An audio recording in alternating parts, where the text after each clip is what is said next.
I can't believe it. I actually won my fantasy league this year by only drafting players that I pulled from this blaster box.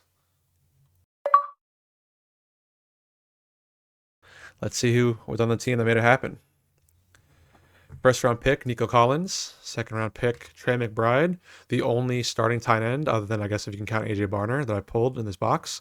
As long as Travis Etienne, maybe my most productive and consistent scorer on the team. It's my only numbered card that I pulled from the box as well. It is 40 out of 185. And then RJ Harvey kind of picked up the second half of the year, a little bit quiet in the first half, but I'm on another solid running back towards the end stretch to get me into the playoffs.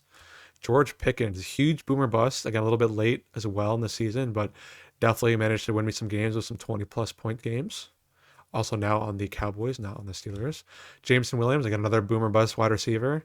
Again, another huge boomer bust guy, but managed to get me some 20-point games. That definitely won me some games in the second half of the season. We have Mike Evans, who started the first couple weeks for me, got injured on the IR and came back, I think, week 16 or 15, but did not start him, kept him on the bench, where I had more trust in the other guys, especially after coming back from an injury. So Mike Evans, a basically non-factor other than the first couple weeks in the season. Zach Charbonnet, a little bit quiet the second half of the season, but started out really strong. When RJ Harvey was kind of a big bust in my team, he was my second running back behind ETN. So huge shout out to Charbonnet. I did bench him for the finals, and he proved me wrong with another 20-point game, but luckily I did not need it. Marvin Harrison Jr., another wide receiver that I drafted, had a really strong wide receiver core on my team. Had some okay starts in the first half of the first couple of games, but definitely burned me on a couple of games. I think under 10, under 5 point games. So I did end up trading him. We'll see who I traded for him later. Tajay Spears started in the IR, but again, I had a really, really shallow running back options from my blaster box. So Tajay Spears, even though he started in the IR, was a good pickup just in case I needed him down the line. But I ended up never using him, staying on the bench the entire season, other than being in the IR. Caleb Williams. Caleb Williams was my first quarterback drafted, I think sixth round or something like that. I'll put that on the screen later. But definitely, again, one of my more consistent point scorers. He had a couple of bad weeks, but other than that, kind of consistently put up around 20 points. Even had, I think, a 30 something point game. So shout out to Caleb Williams, another one of my MVPs in my league or of my team, other than Travis Etienne. So I'll put those two to the side. And then we have here Michael Pittman. Michael Pittman had a couple average games, helped me out, just get some consistent points towards the middle of the season, but haven't had in my roster in a while.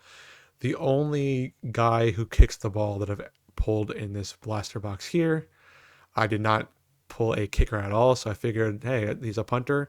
Close enough. He's the only punter I pulled. So I actually ended up running Harrison Butker is the kicker for Kansas City because I had a punter for Kansas City. So I figured it's kind of close enough. And I actually did leave Butker in on his bye week, and I still managed to win that week as well. And then Keenan Allen here.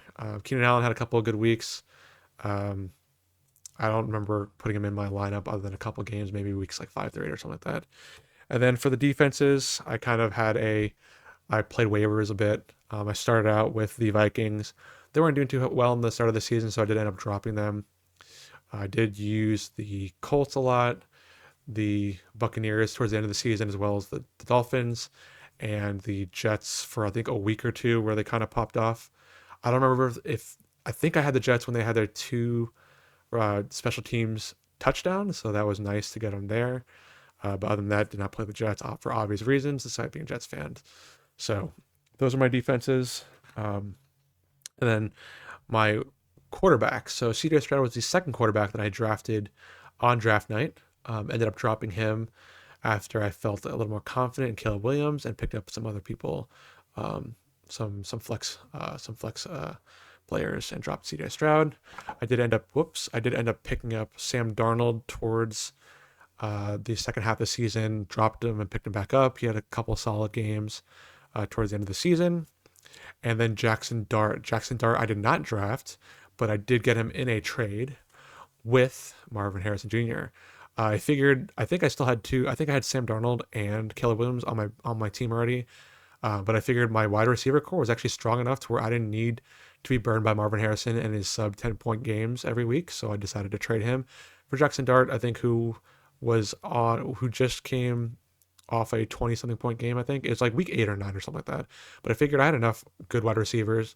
Again, I had Mike Evans on the IR, but I still had, Jameson Williams, George Pickens, Nico Collins. I had enough wide receivers that I felt comfortable letting go of Marvin Harrison Jr., especially after kind of underperforming on a week to week basis, and picking up Jackson Dart. Jackson Dart did burn me in the playoffs with a 1 point game for the semifinals, but again, somehow managed to win that one as well. But I did use him for, I think, one or two 20 point games. So that was that. And yeah, that's my team, more or less. I think I might be missing a couple of defensive teams here and there, but we'll get into the kind of overall recap. Just wanted to show off the nice cards.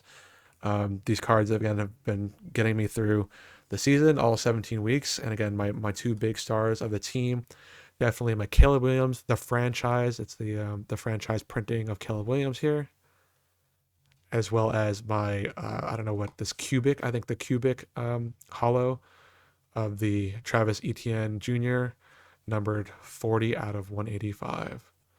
So shout out to these two. These are definitely the two that got me, that dragged the rest of my team through the five, was it weeks 4 to 8 loss streak, and then kind of pulled me into the playoffs and eventually to win the league. So thanks to those two there. Okay, now that we're done with the cards, back onto Yahoo. And there we go. It is official. Officially the winner of the league. Nice confetti. Sponsored not by me, but sponsored by Chime, I guess, with their AI generated storyline, I guess, to end the season. Chandru takes the crown. That's nice to read. Let's see. Caleb Williams, 23 points. Jameson Williams. Yeah, obviously not doing much there. Yeah, J-Town, Colston Loveland, of course, did a lot, mostly because my quarterback kind of handed him most of those points.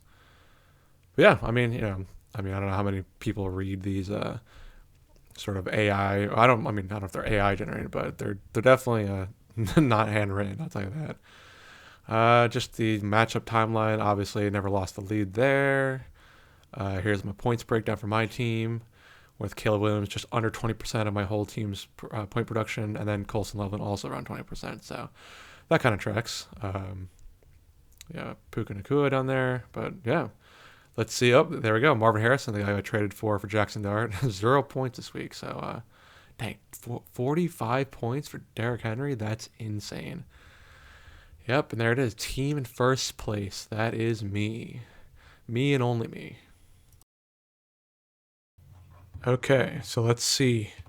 Here we go, just to make sure. Prize is here. First place. It's me. It's Chandru. $250 with a $50 buy-in. So 5 times my buy-in. So what am I gonna do with all this money? Not to get on my ivory tower or anything, but I think it's important. I know people like to uh, donate a portion of their winnings to the charities for the players. So I think my MVPs for the season would be Trey McBride for the Cardinals, Caleb Williams for the Bears, and Travis Etienne for the Jaguars. So I looked up the Arizona Cardinals and their Cardinals Foundation, and found one of their beneficiaries and donated $20. Not too much, but everything helps, right? To the Treasure House that helps, I think, people with special needs as well. I found Caleb Williams, his foundation, to eliminate bullying, increase mental health awareness, empowering the underdog. So found his website here, calebcares.org, and I donated $20 here for Caleb Williams Foundation. And then I donated another $20 to the Wilson Children's Hospital in Jacksonville, Florida, as you can see here. So yeah, again, not my entire winnings, but I thought I'd donate something to help out, give back to the communities for the players that helped me win my championship. It's not always about the money, but just happy to win, happy to complete my challenge of opening up a blaster box and doing the best I could, having fun week in, week out. So decided to give back to people that need it more than I do. I'll treat myself with a little bit, whatever's left over. $50 I think going back to paying for the Yahoo buy-in, paying for the blaster box. But I think it's important to give back when you can. So yeah, feel free to add your own donations. But these are the ones that I chose for my MVPs: Trey McBride, Caleb Williams, and Travis Etienne. And yeah, the first time I'm playing in a public league for money, which is kind of crazy. Let's go over the team here again, just as you guys saw earlier. Here's the team, how they perform this week, and here is my bench. Where's the bench? Oh, here's the bench over here. Yep. Let's see, for the whole season, this season, who scored the most points for my team? Obviously, Caleb Williams. I'm really surprised that George Pickens was my second highest. That's kind of crazy. I didn't think with all the bust weeks he's had, he would have scored that much. But I mean, again, boomer bust. That's George Pickens for you. But again, Travis Etienne not far behind, and I would say that Etienne. Well, wait, actually, McBride's actually higher too, but Etienne to me is definitely like my second MVP. Not only did I pull the numbered card and the cubic hollow pattern, I think he was my more consistent running back for the season. Again, popped off with 30 points here. Other than that, consistent 10 plus in most weeks. And obviously Trey McBride is the big one too. I guess he might be considered the MVP since I only had one tight end other than AJ Barner. But again, I wasn't going to pick up AJ Barner. Besides, I think he was drafted by the time I wanted to pick him up off waivers. So yeah, those are the top three. Caleb, again, sorry Pickens, but Caleb, Travis, and McBride are my three MVPs for the season. If I had to pick one, it's obviously Caleb Williams. Even in weeks I didn't use him, he kind of popped off. Mostly consistent, a couple duds here and there. But other than that, consistent, average 18, 19 points a week. So there's that. Let's check out the league. We have our record book. Team points, anything here of note? Kicking points. Okay, well, that doesn't matter. Most defensive points, 30 points. I think it was was it the Jets? Let's see here. We have our week 3. Let's go all the way back, or I can just do this. Let me just change the URL real quick. Third, the Vikings had a 30 point, 2 touchdowns, 3 fumble recoveries, and 4 sacks. I see. So that's my 30 points there. Points from draft players, the most, 144. Also week 3, so that'd be the same week here. Really? That's it? The most from draft players? I'm assuming that's people not waivers. You would think that 144. I mean, I guess that's pretty good. But I mean, no, like huge. I mean, again, RJ Harvey had 3 points this week. Sub 30 game. I mean, 29 is a nice number, but I think Caleb Williams had a 30-point game this year, right? 37 point in week 9. So I mean, I guess it is Caleb Williams' second most points in a week. Yeah, I guess that's there. And then least points from acquisition week 16. That was the semifinals where I had the negative points for, I think, my defense, my let's see, week 16. Let's just do that real quick. Week 16. I got negative 2 points from the Dolphins and then 1 point from, well, no, that's a trade, right?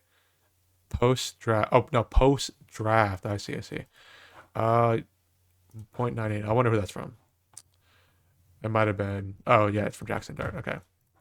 So that's the records for myself from the team points, and then the team statistics.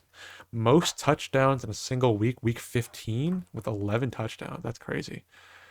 15? Is that what it said? Okay, so we have Jackson Dart with 2, Jameson Williams with 1, Travis Etienne with 3, monster week, RJ Harvey with 1, Trey McBride with 2, Nico Collins with 2. That's kind of crazy. None from the defense, though. But still, 11 points. 11 touchdowns from that week.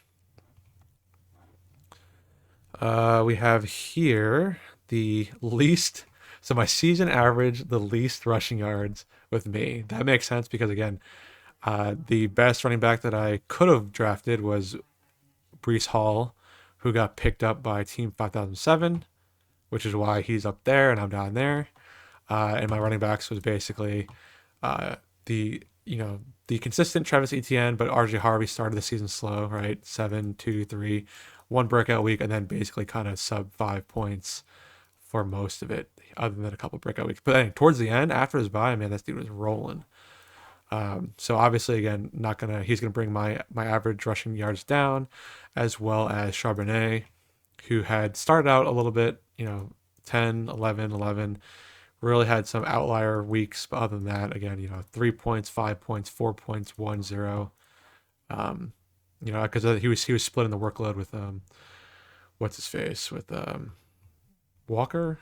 Well, I faced him last week, right? Where was he? Yeah, Kenneth Walker. So um, yeah, so that kind of makes sense to why I had the season average least rushing yards, and I mean that's crazy. There's 1,500 yards difference between the most and the least. But at all that matters, I won, so I'll take that one. Crazy. Let's see. I think record book is not available. Did we go through something else? Maybe that's later on, but trading list transactions. I mean, again, I only had. Let's see. For me, I picked up the Giants this week, which was a huge pickup. I dropped Jaden Reed and Tyjae Spears, who were on my IR for most of the year, but again, they weren't really helping me. I kind of had strong players at that position already. Um, Trades. The only trade I had was Jackson Dart for Marvin Harrison, and I think this was like week 8 or 9. I said earlier in one of my earlier reviews. Yeah. So let's see. My team. I don't think there's anything interesting there. Matchups. Let's go to league matchups. Yep. So here we go. Week 16 semifinals. I beat again. My playoffs were not high scoring games really. 90 points to beat Team 5007 in the semifinals, and then 117 to beat J Town in the finals. First place here, right? Um, do I want these? Is that what I want? Yeah. Okay. This is what I was thinking of. So I did also cover this in my end of regular season schedule, but despite having I did have a 5 week losing streak in the middle of the season, but I did have the largest margin of victory for week 15, 11, 10, 9, uh, 3, and 1. And most of those were 40 points over. Um, which I mean, I guess makes up for week 9, 10, 11 because of week 8, I was on the opposite end, on the receiving end of the largest margin of victory, losing by 36 points. But I mean, I guess again, according to this would indicate a easy strength of schedule because I kind of blew out my opponents whenever I did win. That's kind of crazy. We go back here. Uh, I guess yeah. I guess we never really did the championship matchup. So here, I mean, some average performances by my team. A couple underperforming, like Jameson Williams. George Pickens was a little bit underperforming, but 9 points is still okay. Nico Collins kind of underperformed. No touchdowns here. I think he almost had one. I can't remember. The Giants did great. A return touchdown, 4 sacks, 2 interceptions, only allowing 10 points. Harrison Bucker, again, technically I didn't draft a kicker, but I drafted a punter. It's close enough. Made a 50 plus and a 40 to 49 yard field goal with a point after. Chan McBride, again, another one of my solid players yeah, with 10 receptions, a touchdown on 76 yards. RJ Harvey, again, really kind of kicked up in the second half of the season for me.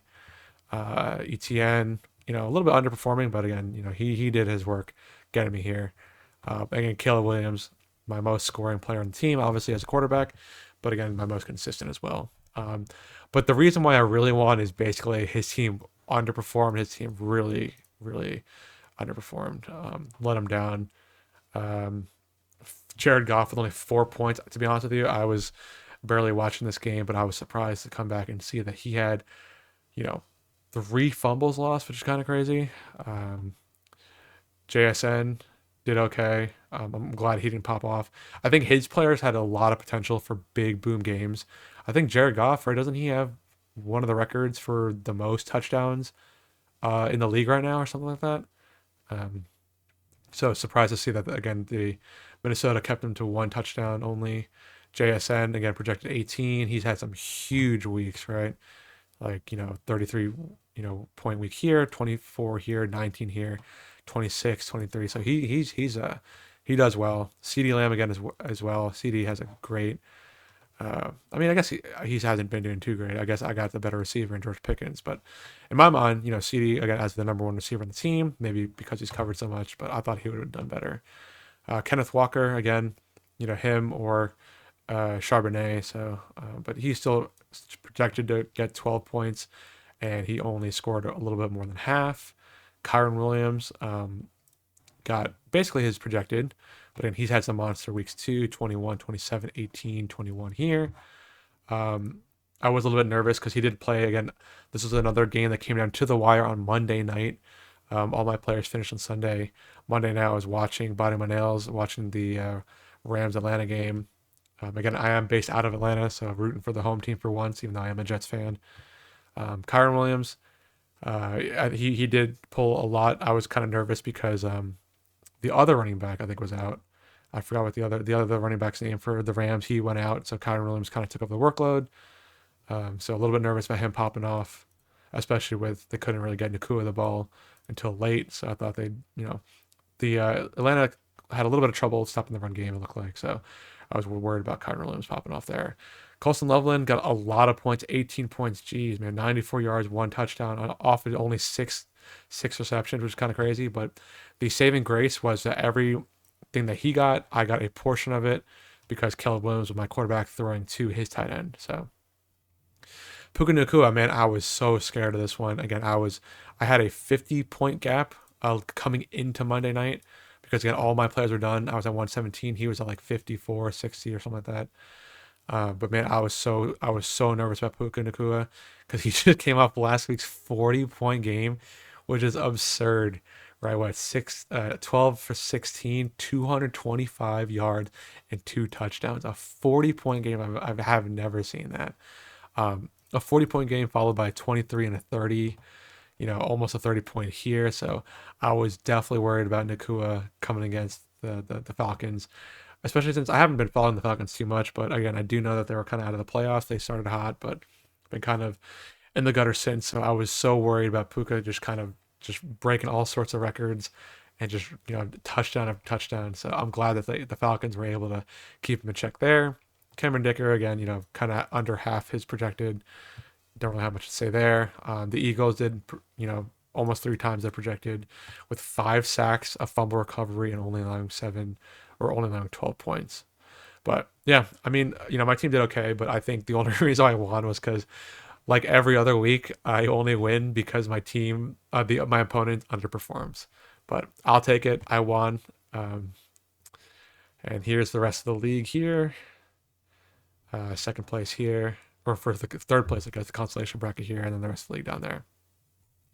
Yeah, I'm super happy with. Let's see, I don't think there's anything else. Draft grades. I guess we'll go to the draft grades, right? My draft grade was a D minus. Yeah, sounds about right because I basically picked everyone higher than their average draft position, which I think is kind of the main factor in the draft grade. But because I think pick 213, I believe uh, this was Trey McBride, but because he was the only tight end that was a starting tight end other than AJ Barner, who I think is a starting tight end, but I don't really know. But basically, I figured I had to take him super early. Uh, let's see, yeah, Trey McBride. So who's around 8? Who did I pick around 8? Like way ahead of time. Oh, it was Zach Charbonnet. Okay, yeah. Well, thankfully I did pick him early because again, my running back situation was pretty dire.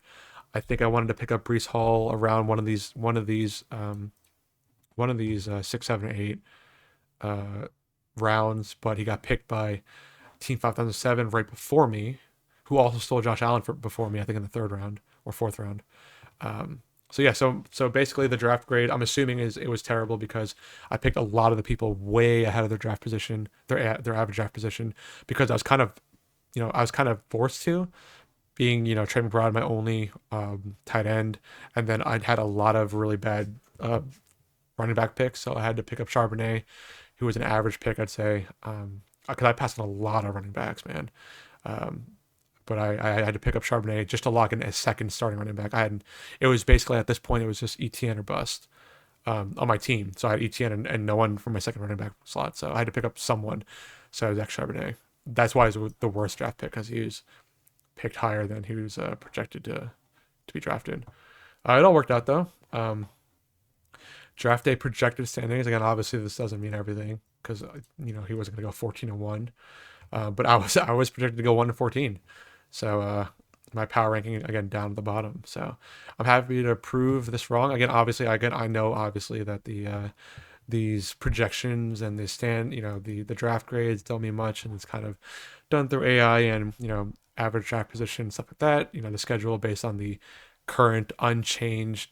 I'm assuming the current unchanged schedule of the rosters as they were before the opening day. But yeah, here's who I drafted. I did again go through all the cards at the beginning of the video, but that's just here, easier to see, easier to digest. And then I believe that's it. And then one last time we'll go to the. It's so good to look at. First place here, $250. And here's, I guess, like the league settings in case you're wondering. $50 entry, blah blah blah. Here's our draft day, which is kind of late. I started a little bit late to get all the videos out. And here's all the settings for everyone who was interested. But as we go through this, I just want to say thanks to everyone who's been watching. I started the YouTube channel just specifically just to do this, as well as open up some other non-sports cards to check out. I do some Lorcana, Disney Lorcana, Magic the Gathering, and Pokemon openings. Check that out as well. But the main thing that I wanted to get going with this channel when I started was my Final Fantasy. I've opened up some Final Fantasy Magic the Gathering cards. My fantasy football, league. This was a great idea I had to open up a blaster box. I love opening up cards, so I figured I might as well open up a blaster box, a hobby blaster box, to say, of the Score Panini for this year, and then use those cards to make a draft. So, and I ended up doing that for hockey as well, but I don't know anything about hockey. I'm just kind of playing in Friends League. So, yeah, I just want to say thanks to everyone who's been kind of tuning in every week in and week out in my weekly shorts, as well as my quarterly recaps, which have been coming out late. And then finally, it's all worth it because in the end, we won our league. So I just want to say thanks to everyone for tuning in. This was so much fun to do, so much fun to record. And hopefully next year I'll have my editing and my production value amped up a little bit more so it looks a little bit more professional. But until then, like and subscribe on the video. Stay tuned to the channel. I'll be having, some more recaps.